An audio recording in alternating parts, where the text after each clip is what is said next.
अगर आप भी चाहते हैं शिल्पी राज के गाना सुनने के लिए तो इस चैनल को जरूर सब्सक्राइब करें और बेल आइकन दबाना ना भूलें।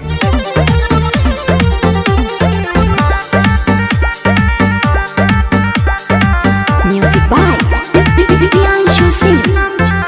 पहिला ही रात घात कइले सजनवा, देहिया सिहर गइल टूटे बदनवा। पहिला ही रात घात कइले सजनवा, देहिया सिहर गइल टूटे बदनवा। पोहरे पोरे होता दर्द कमरिया दहबौना। पोहरे पोरे होता दर्द कमरिया दहबौना। एनो न गो उठल बा दरदिया, पीसी हरदिया लागना।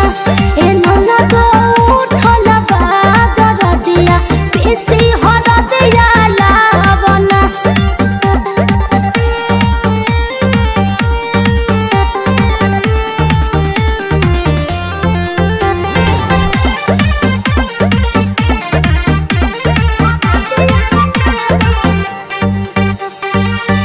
बाबू सोना कही के हमके फुसलाइले, प्यार वाला तार में भातारा झुराइले।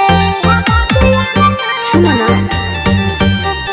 बाबू सोना कही के हमके फुसलाइले, प्यार वाला तार में भातारा झुराइले।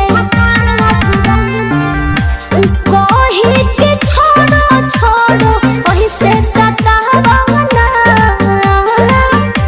कही के छोड़ो छोड़ो वही से सतावना। एनो न गो उठल बा दरदिया, पीसी हरदिया लागना।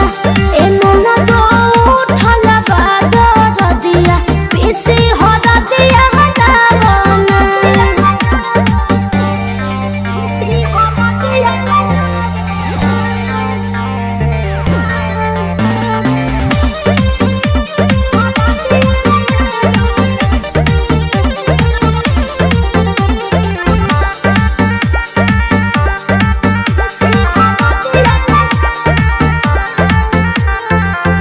बड़ी निरदहिया हमार ननदो के भइया।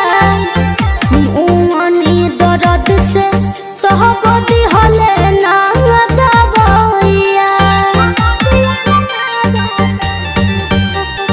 बड़ी निरदहिया हमार ननदो के भइया। मुअनी दर्द से तहब दिहले ना दवाइया। मधुकर शिल्पी राज के टेंशन बढ़ावना। मधुकर शिल्पी राज के टेंशन बढ़ावना। उठल बा दरदिया, पीसी हरदिया लागना। एनो न गो उठल बा दरदिया, पीसी हरदिया लागना। अगर आप भी चाहते हैं स्मॉल म्यूजिक मोतिहारी के गाना सुनने के लिए तो इस चैनल को जरूर सब्सक्राइब करें और बेल आइकन दबाना ना भूलें।